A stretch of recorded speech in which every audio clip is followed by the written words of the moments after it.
Kasus penganiayaan dan penelantaran anak di daycare di Yogyakarta mendapatkan perhatian serius dari Kementerian HAM. Untuk mengusut tuntas kasus ini, Kementerian HAM bakal mengirim tim khusus ke Yogyakarta.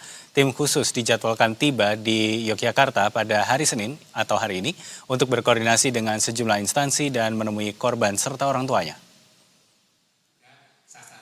Adanya pengiriman tim khusus di Yogyakarta disampaikan Kepala Kanwil Kemenham Jawa Tengah Mustafa Beleng saat menjadi pembicara dalam sosialisasi penguatan kapasitas HAM di Universitas Muhammadiyah.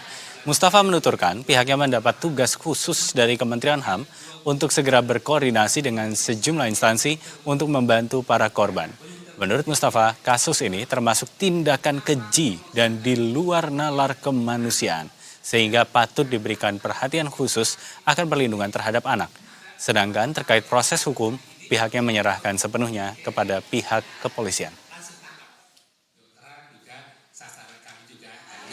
Berita viral itu kan hari Sabtu ya, Sabtu ya dibedakan pusat itu tadi pagi itu dini hari itu malah saudara saya, kemudian tadi pagi juga Pak Dirjen Pelayanan Kepatuhan HAM termasuk status Kementerian kontak saya supaya memonitor tentang kasus ini.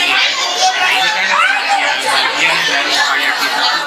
Kasus ini ramai jadi perbincangan dan kita akan langsung membahasnya lebih dalam bersama psikolog anak dan keluarga Irma Gustiana Indriani.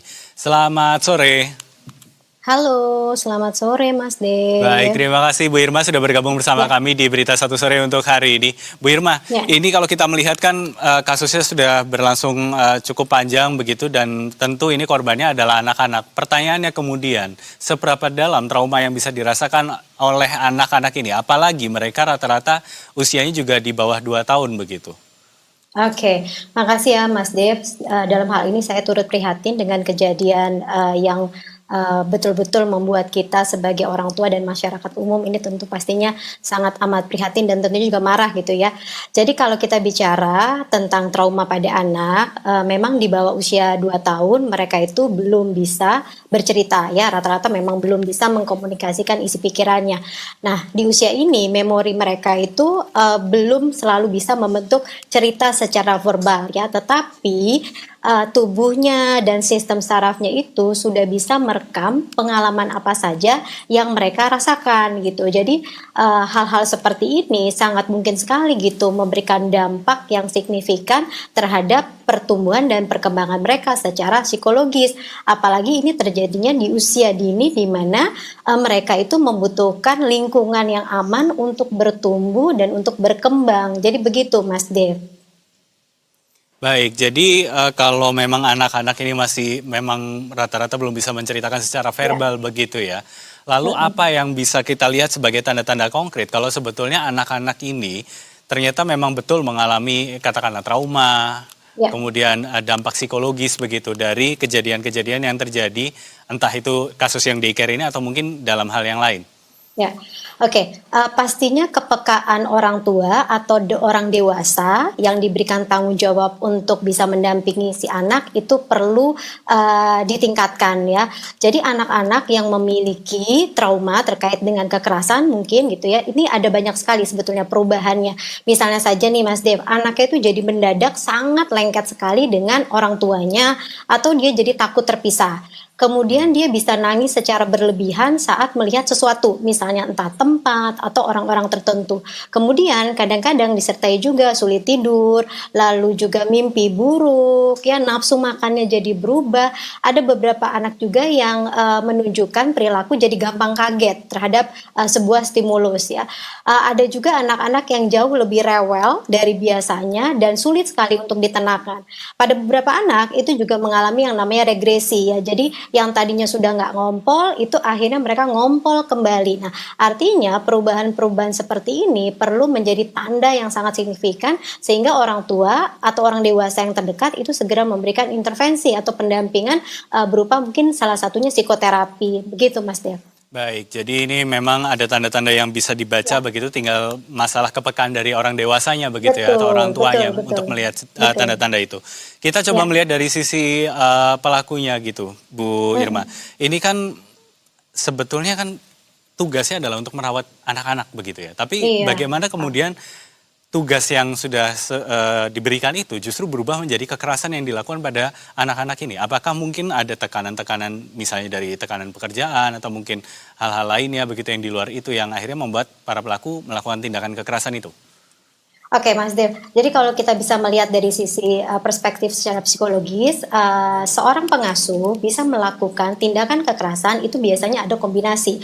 Jadi bisa terjadi karena adanya permasalahan personal, contohnya regulasi emosinya yang rendah, dia minim empati, pola pikir bahwa kalau misalnya anak-anak ini memang harus patuh gitu ya dengan orang dewasa. Kemudian bisa juga adanya kurang kepekaan ya, sensingnya dia, kasih sayangnya dia, atau bisa jadi secara personal pernah punya pengalaman kekerasan di masa dulunya gitu ya, di masa kecilnya. Nah, lalu kemudian di sisi yang berbeda bisa jadi karena struktural nih, Mas Dev gitu.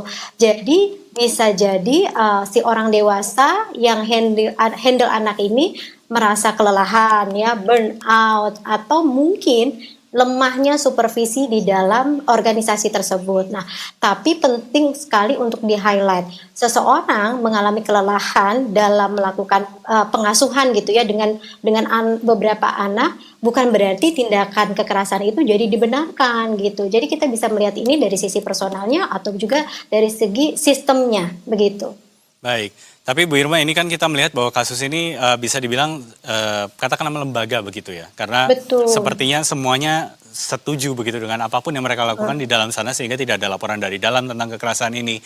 Jadi singkat saja begitu Bu Irma, apa yang sebagai orang tua bisa lihat sebagai tanda begitu bahwa ini adalah tempat-tempat yang mungkin harus dihindari untuk menitipkan anak, daycare yang harus dihindari untuk menitipkan anak begitu sehingga kasus-kasus semacam ini tidak terjadi pada anak masing-masing. Saya setuju karena dikhawatirkan nanti ada normalisasi kekerasan ya di sebuah organisasi yang mengasuh anak gitu ya. Paling penting sekali untuk orang tua pertama izin atau legalitasnya. Terus kemudian yang kedua, cari tahu juga bagaimana latar belakang dari pengasuh yang akan mengasuh anak-anak kita selama anak kita di daycare. Tanyakan prosedur rekrutmennya seperti apa. Lalu kemudian tanyakan juga apakah di daycare tersebut ada rutin evaluasi secara psikologis. Karena yang namanya pengalaman psikologis itu dengan perjalanan waktu itu bisa terdampak gitu ya. Entah dia mungkin ada permasalahan personal, akhirnya yang terdampak adalah anak asuhnya. Lalu kemudian memastikan juga SOP-nya seperti apa. Ada nggak misalnya kalau keluhan dari orang tua, kemudian mitigasinya bagaimana? Pelaporannya bagaimana ya.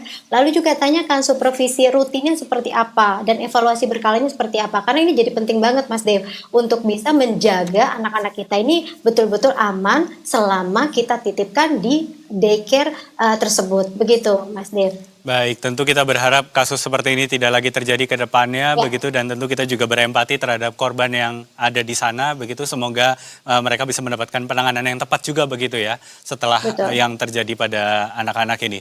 Terima kasih atas waktu dan juga tanggapannya psikolog anak dan keluarga Irma Gustiana Andriani. Bu Irma, terima kasih sudah bergabung bersama kami di Berita Satu Sore untuk kali ini. Selamat beraktivitas kembali. Terima kasih.